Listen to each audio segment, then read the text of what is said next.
दे रहा होगा 305 रुपया एमआरपी लिखी हुई है और ये आजमगढ़ की मंडी से मुझे मिला है मात्र 8 रुपए का। कितना परसेंट कमीशन आप खा रहे हो? ये ऐसा क्यों है? इस पे भी चर्चा होती है। ये देखिए आईबी सेट है जिसके माध्यम से ग्लूकोज ब्लड वगैरह चढ़ता है शरीर में, इसे कहते हैं आईबी सेट। इस पे जो एमआरपी लिखी हुई है वो 198 और यहाँ आप देख सकते हैं 198 रुपए की ये आईबी सेट मुझे पड़ी है मात्र 12 रुपए की। फिक्स्टर वीगो सेट लगाने के बाद जो उस पर टेप लगाया जाता है यह मुझे पड़ी है 6 से 7 रुपए की और इस पे एमआरपी 71 रुपया 50 पैसा। यहां भी आप देख सकते हैं।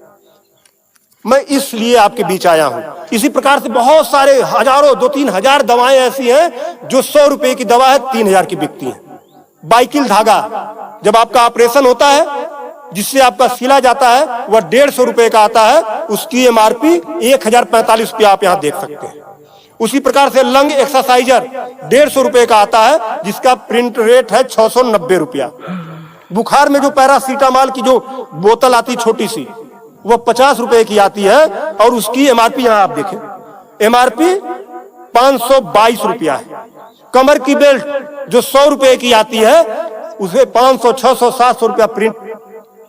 और तो और जब किसी की हड्डी टूटती है तो जो राड पड़ता है, राड अधिकतम रेट राड का 500 से लेके 1500 रुपया तक, अलग अलग वैरायटी है 500 से 15 तक, लेकिन आपको 5000 से 20,000 रुपया 25,000 रुपया चार्ज किया जाता है।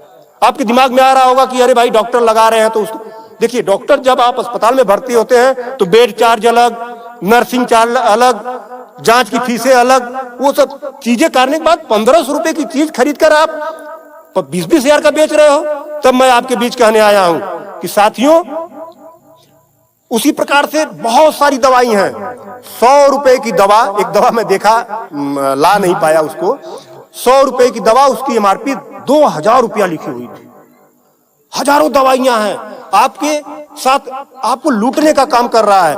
मुद्दा ये नहीं है कि इस पे 305 का प्रिंट छपा हुआ है। मुद्दा ये है कि इसे छपने किसने दिया? जिसे हमने चुनकर भेजा क्या वो दलाली खा रहा है, कमीशन खा रहा है? 8 रुपए की चीज 305 रुपए का प्रिंट वो छपने क्यों दे रहा है? ये चोरी से थोड़ा ना बिक रही है, खुलेआम बिक रही है।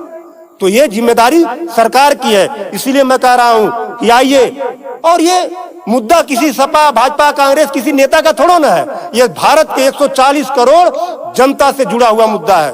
आपको आगे आना होगा और आगे आने के लिए आपको इस वीडियो को अधिक से अधिक शेयर करवाना होगा, अधिक से अधिक लोगों को बताना होगा। इसलिए नहीं कि मेरा ये प्रचार हो जाएगा, ऐसा कुछ नहीं है।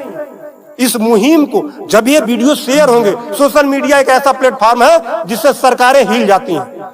आज मैं इस चीज को लेकर आया हूं, ये जनता से जुड़ा हुआ मुद्दा है। जब आप मेरी इस बात को, जनता की इस आवाज को अपने इलेक्ट्रॉनिक गैजेट्स के माध्यम से आगे बढ़ाने का काम करेंगे, निश्चित रूप से सरकारें डरेंगी। और मैं तो कहता हूं सरकारों को जनता से डरना चाहिए, जनता को सरकारों से नहीं डरना चाहिए। तब मैं आपके बीच कहने आया हूं कि आइए मेरे इस मुहिम को आगे बढ़ाएं। कि बात 305 रुपए की नहीं है, बात उस गरीब की है, उस रिक्शा चालक की है जो दिन भर में 450 से लेकर 500 तक की मजदूरी पाता है। अगर उसकी तबीयत खराब हुई, वो बेहोश हो गया, उसके घर वाले किसी उसको अस्पताल लेकर जाते हैं तो 305 रुपया वो अस्पताल केवल वीगो का चार्ज कर लेगा, फिक्स्टर का 71 रुपया चार्ज कर लेगा और आईबी सेट का चार्ज कर लेगा। ये सब मिला के 600-700 रुपया हो गया। यानी उसकी 1.5 दिन की दिहाड़ी में अभी तो ग्लूकोज लगा ही नहीं, दवा कोई उसने खाया ही नहीं, बेड का चार्ज हमने बताया नहीं, अस्पताल का चार्ज हमने बताया नहीं। 1.5 दिन की दिहाड़ी उसकी केवल इस 3 आइटम से चली गई। आगे की दवा कहां से आएगी? तब उसका बाप खेत बेचेगा, उसकी बीबी गहना बेचेगी। इस तरह का लूट खसोट। और मैं तो कहता हूं शर्म करो ऐसा करने वाले लोगों। 8 रुपए की चीज 305 की बेचते हो।